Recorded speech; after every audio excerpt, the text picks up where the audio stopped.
Hi, Jermaine. Hey, Reimagined. Correct? Yes, I got it right. All right. You know, thank you so much for coming onto our event, AF4C, Employment Reimagined. You know, this segment is very special to me and it's very, very close to my heart because I love our hawker culture. You know, I love, this is what Singapore represents and this is what Singaporeans are all about.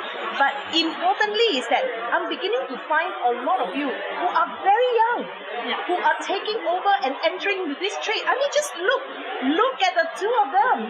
They are so young. In fact, look at the whole, troops of them. They are all so young, so big. Question to you first. First and foremost, how did you get into this trade? It actually started when I was about 13. I think my siblings and I, we started helping out during the weekends at this store because my dad needed help on weekends.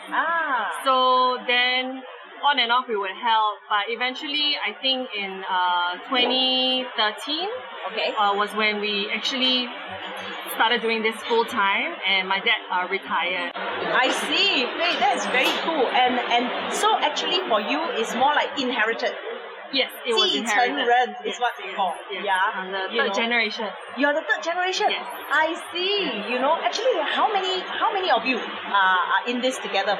Brothers and sisters? My older brother, Jack, and my twin sister, Anna. So 3 of us run the business together. It's true that being a hawkerpreneur, right, you really do need to have that X factor and that is the passion to see it through, right? I think for myself, it was first the job, the ease of the job for me. I think, and secondly, it was because I love drinking coffee. Every day there's a few free cups to drink lah. And thirdly, I really enjoy serving the customers.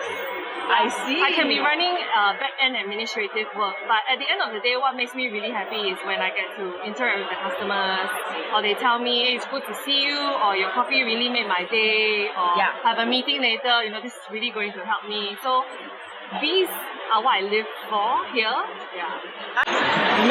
How long have you been doing this? 4.5 years. 4.5 years already. So you have started with Faye, stayed for the last 4.5 years? Is that what it is? Yes. 4.5 years only? Yeah. Even longer? During uni? Yeah. Including uni 4.5 years? Yeah. Oh. Another question that I'm going to have for Faye. Faye, you are part of the mentoring committee. Am I right? Yes, for hawkerpreneurs. Yes. Okay, so perhaps to the people who are listening in, if they are very interested to join this trade, what would be the first step that they would need to do in order to come on board? Under the hawker mentorship program or just as an individual? Well, let's talk about both. Okay, so I think with the hawker development program or HDP, you do first have to, before you even register for it, you already need to have a business plan in your head. I see. First, what you want to sell. Okay. Because then they will try to guide you in that manner. I see. To teach you the skills and maybe the ingredients and the costings for, say maybe you choose a hawker coffee store. Yeah. So they will try to match you with a mentor that sells coffee, a hawker that already sells coffee. Nice. Yes. Okay. So you will need to go through the basics of hygiene and then maybe the preparation.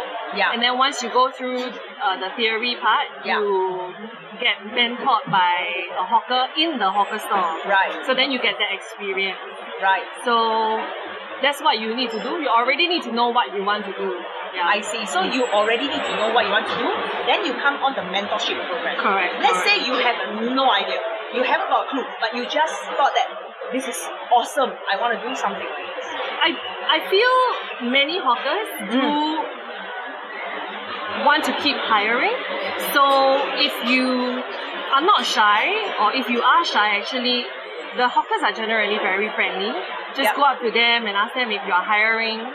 And if you are willing to take on the job for about 6 months to learn, very quickly actually you will be able to pick up the trade.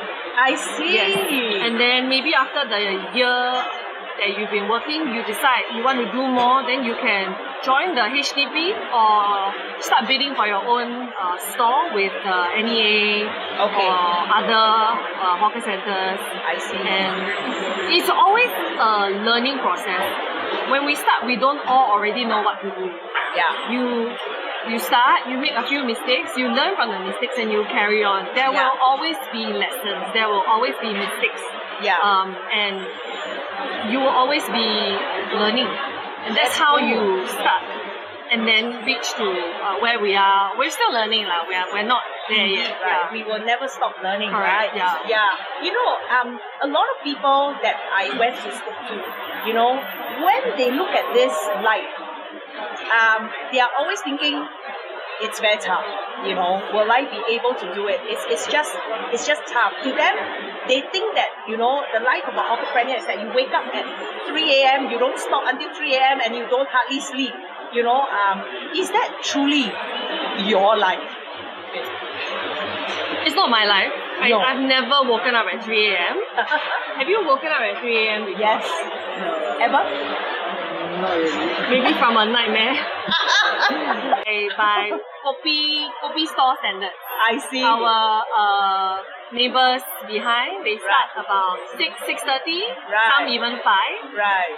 So for us, in our field, we are considered late. Okay. And we finish operations at 2:30. Right. So the last order for you to order your kopio is 2:30. Right. And then after which we spend about 1.5 hours to clean up, pack up, prepare the store for the next day. Right. And you have the rest of the day. Yeah, by 4 you are actually free to go home. Awesome. Yeah. So there is a journey towards work-life balance for us. Yeah. I think previously with the older hawkers, they preferred to dedicate their life to the store and the business, and I don't disagree with that.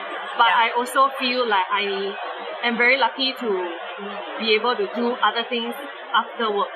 Indeed, right. To keep healthy, to keep active. Make sure that there is I love my job. I have fun while doing it, but sometimes I need a break to pursue other interests. Excellent. Yeah. And one last question, do you only hire young people? I see all the 俊男美女 down there. Surely that is a draw to the crowd. For younger faces, it does attract the older generation. They are very curious. Really? Yeah, the customers, the older uncles and aunties, they'll be like, I come here to try because I see a lot of young people inside. Energy, and right? I wonder why. Yes. And so that helps to attract older customers as well. And for so cool. young customers, I think they see young people, they find it more approachable. Yeah. And because we are more, probably we are on the same wavelength, I don't know. So that helps to attract all ages at the store. Yeah. But we do like to hire career switchers. Okay. And also people who want to keep active. Career switchers. Like I mentioned, it's not a difficult job. We have broken it down into parts where each role is easy to pick up and master. Okay. And if you are not designed for one role, maybe you're not so great at talking to the customers, but you are very meticulous, at the back end work. Right. And you can do things like brew the coffee, make sure the quality is there. So we have roles for every type of personality and character. Okay. Yeah, so like for example, I'm really talkative. I love interacting. Yeah. So I always do the point of sales where I'm always on the front, chatting with customers. Okay. Beeman, maybe slightly a bit more reserved. Yeah. But he's amazing at making coffee. That's cool. So he does more coffee brewing. Yes. But we do, increasingly I think he prefers to try to start talking to the customers. Good for you. So we're trying to give him that opportunity as well. So it's not fixed in the store. Yeah. I'm glad to know, Faye, that you are also growing your own hawkerpreneur. So we wish you all the best. Thank you. This has been a very illuminating chat. And I hope to see you more often when I come back for coffee. Yes. Sure. Thank you so much. You. Both of you.